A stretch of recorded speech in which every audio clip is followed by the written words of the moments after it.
जरा सोचिए, अगर मैं आपसे कहूं कि भारत में एक ऐसा मंदिर है जिसे किसी पत्थर के टुकड़ों को जोड़कर नहीं बल्कि एक ही विशाल पहाड़ को ऊपर से नीचे तक काटकर बनाया गया था, तो क्या आप यकीन करेंगे?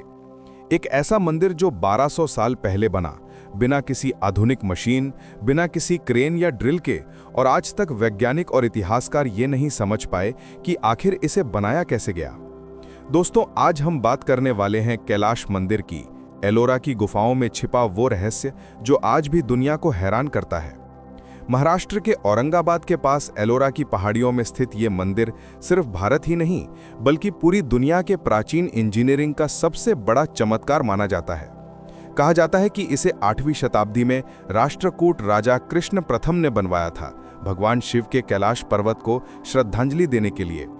लेकिन असली रहस्य ये नहीं है कि इसे किसने बनवाया, असली रहस्य है कैसे बनवाया।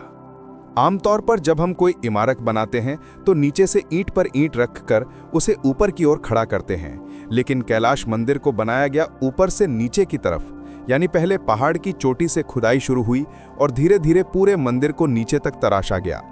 वैज्ञानिकों का अनुमान है कि इसे बनाने में करीब 4 लाख टन पत्थर निकाला गया था। सोचिए, बिना किसी मशीन के, बिना किसी आधुनिक तकनीक के, सिर्फ हथौड़े और छेनी के सहारे। इतना ही नहीं, जो पत्थर निकाले गए उनका वजन लाखों किलो था। अगर आज के समय की बात करें तो इतनी मात्रा में पत्थर हटाने में हमें सैकड़ों क्रेन और भारी मशीनें लगती, लेकिन तब उस जमाने में ऐसा करना लगभग असंभव लगता है। फिर भी किसी तरह वो किया गया और यही इस मंदिर को एक अनसुलझा इंजीनियरिंग मिस्ट्री बना देता है। माना जाता है कि मंदिर को तराशने में लगभग 18 साल लगे होंगे, लेकिन अगर कोई गणना करे तो हैरानी होती है। अगर 4 लाख टन पत्थर हटाने हैं और 18 साल का समय है, तो हर दिन करीब 5 टन पत्थर काटना पड़ेगा, वो भी हाथों से। और सिर्फ काटना ही नहीं बल्कि उसे इतनी बारीकी से गढ़ना कि मंदिर का हर हिस्सा जीवंत लगे, जैसे पत्थर में जान डाल दी गई हो। मंदिर के हर कोने में इतनी नक्काशी है कि देखने वाला हैरान रह जाए।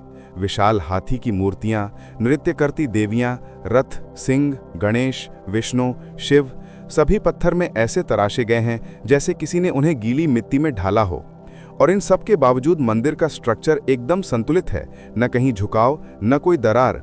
इतना सटीक संतुलन, वो भी 1200 साल पहले, ये किसी चमत्कार से कम नहीं लगता। कई पुरातत्वविदों ने ये समझने की कोशिश की कि आखिर इसे बनाने का तरीका क्या रहा होगा। कुछ का मानना है कि मंदिर बनाने वालों ने पहले पहाड़ की बाहरी सतह पर नक्काशी की और फिर धीरे धीरे भीतर तक खुदाई की।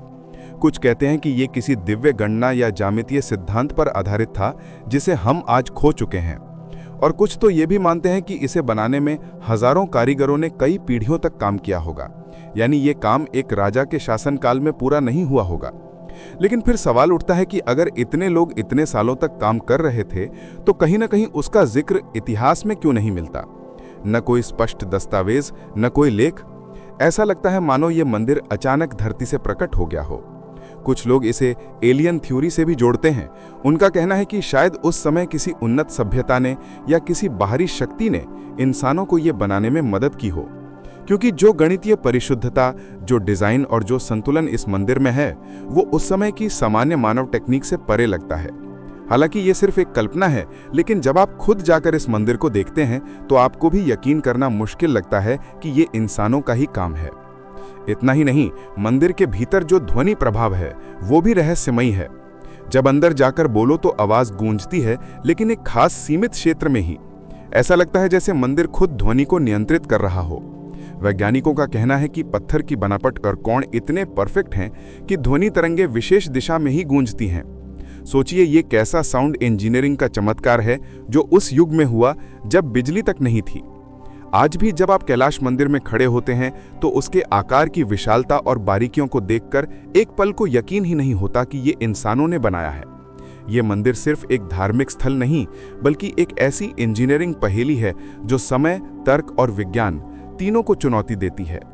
इतिहास हमें बताता है कि सभ्यताएं समय के साथ विकसित होती हैं, लेकिन कैलाश मंदिर इस धारणा को उलट देता है। ये बताता है कि हमारे पूर्वज न केवल कुशल कारीगर थे बल्कि वैज्ञानिक दृष्टि से भी उतने ही उन्नत थे जितने हम आज हैं, शायद उससे भी ज्यादा। और शायद यही कारण है कि दुनिया भर से लोग आज भी एलोरा आते हैं ताकि इस मंदिर को देखकर खुद से एक ही सवाल पूछ सकें कि आखिर इसे बनाया कैसे गया। क्या ये मानव प्रतिभा की पराकाष्ठा है या फिर इतिहास में छिपा कोई ऐसा रहस्य जिसे हम अभी तक समझ नहीं पाए। शायद यही रहस्य इस मंदिर को अमर बना देता है।